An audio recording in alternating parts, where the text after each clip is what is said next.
Are you thinking of becoming a licensed realtor in British Columbia? Whether you're looking for a career change or you're really passionate about real estate and homes and you want to pursue your passion, this video is for you. So today, guys, I'm going to be breaking down the step-by-step process from pre-licensing to getting your license and what to do after you get your license. So if this is something that's ever been on your mind or you're curious and you're wanting to get in the field, stick around and we'll talk about everything in detail. Hey guys, and welcome to my channel. If you don't already know who I am, my name is Prab Gandam. I'm a real estate broker and coach out here in beautiful British Columbia.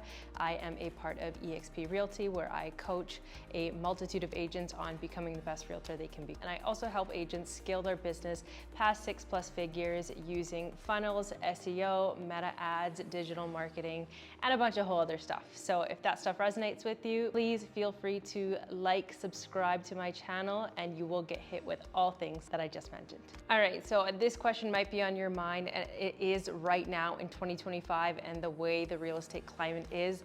Why even become a realtor? Everyone's saying it's a volatile market. There has never been a down market like this. Well, yeah, I agree, but there's a couple takeaways that you want to have from this market is, one, this is not permanent. There is no permanency in the way that this market is gonna last. Where there is a downturn, there will always be an upturn.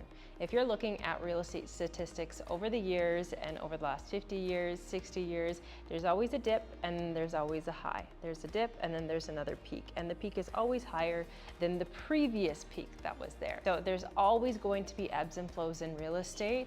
It's just a matter of getting into the market. Another thing I want you to think about is, yes, real estate is hard. You might be hearing a lot of people saying there's not a lot of money. It's such a saturated market. At the end of the day, there's only 10% of agents that really handle 90% of the transactions. And a lot of it comes down to how hard you want to work, how good your systems are, and how great your marketing is. If you come into this industry and you kick ass at all three of these things, you're gonna do phenomenal. And always make sure you're backed by the right people. So you have the right mentors, the right coaches, and the right guidance to do so. Not only that, real estate is one of the best careers in terms of flexibility. You know, you can make sure that you're building family time around it. Say you're like me, that I have an active lifestyle. I want to work out at a certain time in the morning. I can block off my day and I can be my own boss if I'm pursuing a freelancing and entrepreneur type career like real estate. Also, guys, your income is uncapped. You can produce as much money as you want. There is no limit. There is no glass ceiling. It is all dependent on how much you put out there, how much work and how much effort you put out. This game of real estate is all you eat what you kill. You want to get a deal, you have to go out there and get it. Yes, there is a constant revolving door of getting the next deal and getting fed and wondering where your next deal is coming from. But if you're actually prospecting the way you're supposed to be prospecting, you're going to have clients that are filling your pipeline every single day. Guys, this is one of the only careers that I've seen where someone is able to come from a negative bank account and then make millions and millions of dollars and be driving around fancy sports cars and buying luxury watches and being able to travel and do things that a lot of people, one, haven't dreamt of, but also do not have the capacity to, because they're either tapped by a salary in their career or they don't have the time freedom or the location freedom to do those type of things. I really want you to think hard about what it is that you want out of your life. And if you're looking for something that has anything that I've mentioned in terms of time freedom, material freedom, monetary freedom, location freedom, then this is probably the career for you. All right, before we get into the steps of what it takes, we're gonna talk about eligibility. There's a certain couple requirements that you have to meet in order to even be eligible to become a realtor. It's not hard. There's not a lot of heavy requirements. There's only 3. So number 1, you have to be at least 19 years of age. So you could probably shadow somebody if you're younger, say it's a relative, family friend, anybody, if you want to see if it's something that you like. But in order to actually become licensed, you got to be 19. Number 2, you have to be a Canadian citizen, a permanent resident, or you have to be authorized to work in Canada. And lastly, you have to have a clean criminal record. We do not want any criminals selling our homes and being out in homes with other strangers. All right, if you meet these criteria, you're ready for the next step. The next step is registering and completing the the real estate trading course that's offered by UBC, University of British Columbia, Sauder School of Business. It's a self-paced online course. It covers everything you need to know: contract law, ethics, property laws, anything and everything that encompasses real estate is covered in the course. You register for the course online. It's about $1,150 right now. I'm not too sure if the prices have changed as of late, but that's what I've been checking. You have 1 year to complete the course. It is self-paced, but a lot of people typically complete the course in 6 to 8 months. So you study the materials and you complete the assignments online. There is a list of assignments that you have to submit in, and they are timestamped, so you can only wait a certain amount of time before you submit the next assignment. For a lot of people, maybe just signing up for the course online and following the UBC course might work for you in terms of studying for the exam. What I did was I registered for a program called GoBC.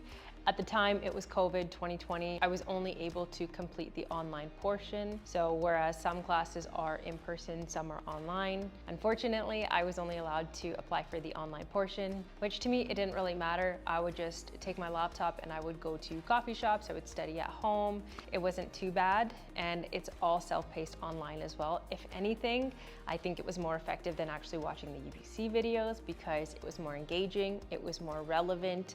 It had study questions on it. So it actually felt like a full course, and the instructors were pretty great. What's cool with GoBC was they actually had a portion at the end that once I actually finished the course and the course contents, they actually had mock exams at the end of the course. So there were a couple practice exams that I could do in order to prep for the real licensing exam. And I kid you not, those questions, some of those questions on those mock exams were the make or break between me actually passing my exam. They were super, super informative and detailed. Now, speaking of, the next step after you finish the course is passing your exam. So once you've completed your course, you have to register for the exam online. And keep in mind, you do have to get a 70% to pass. And it's all multiple choice. There is a portion that is knowledge-based, and then there's also a portion that is math-based. There's a calculations portion in there as well. So this is what I was saying when you take a course like GoBC. They have a bunch of mock exams. It will really get you into the mindset of completing the exam in person for UBC and actually passing. Try to pass on the first time. It might be hard if you don't, but every time you fail, then you have to reapply for the exam. There is a fee. When I was taking it, it was $125. I did not have to take the exam a second time. I did pass first time, but for some people that had to retake it, maybe you don't want to spend $125. Maybe that's motivation enough to pass it the first time. So study really, really hard in the beginning.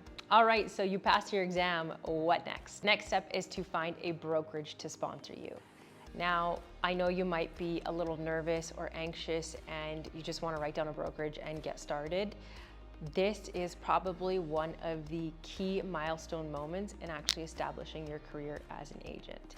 If I had really taken this portion as seriously as I should have, I don't even know where I would be today.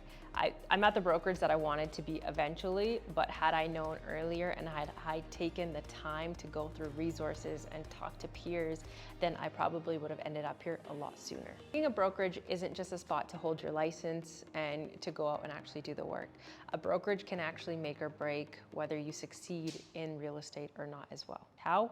A lot of brokerages will offer training, they'll offer marketing materials, mentorship, coaching, things like that, and a lot won't. A lot you're just paying for the name of holding that brokerage. I'm not gonna name brokerages, but a lot of them are, especially for a new realtor. You're paying $500–600 a month when you might not have the deal flow coming in. So always look at, say, monthly fees. Are you getting the support you need? And are you gonna get the help to actually close your first couple of deals, okay? Don't just go to the first brokerage that your friend tells you to because it's cool, or that someone tells you because they think it's good for you. They don't know you. Chances are they don't know what's good for you. So make sure you do your research before you commit. A couple things you want to look into, like I said, research on training, talk to brokerage owners. So make sure to see if you can go in and you can meet with a couple people, talk about splits, talk about how you're going to do well when you become part of that brokerage. Then you'll really get a feel for the culture and you'll get a feel for if that's a fit for you or not. All right, so you passed your exam, you picked your brokerage, now what? Now you're actually applying for your license. So in BC, it's a platform called BCFSA. That's the regulatory body for realtors of British Columbia. So what you're gonna do is you're actually gonna gonna fill out an application form on bcfsa.com, and you also need a proof of passing your licensing exam on there as well. You also need sponsorship confirmation from your brokerage, which is why you have to do that prior to applying. And you also have to pay an application fee, which is $1,800. Once your application is approved, you're officially a licensee of British Columbia. All right, woo, you got your license. Now what? What do you do now? Now is the time for you really to hone in your sales skills, to shadow other agents, to be a part of as many masterminds as you can become a part of, to get all of your marketing done at the forefront so it builds that foundation for your business to grow, okay? This could look like talking to other agents, collaborating, working on your social media skills, anything and everything it is you want to do to propel yourself to become the best agent you can be. Now, becoming a licensed realtor in BC is a lot of effort. There's a lot of steps. It's a lot of hard work. Once you get licensed, it's not any easier. So if this is something that you really want to pursue and you want to talk to me a little bit more about it, explore your options, I am going to drop a link down below for a quick one-on-one Zoom chat, and hopefully I can lay out some great options for you and we can kickstart your career. All right, guys, I hope this video was really informative for you. And if you were teetering on the edge of getting your license or not, I really hope you took away some value from this. All right, guys, and again, if you did like this video, please like, comment, and subscribe. Hit that follow button, and I will see you in the next video.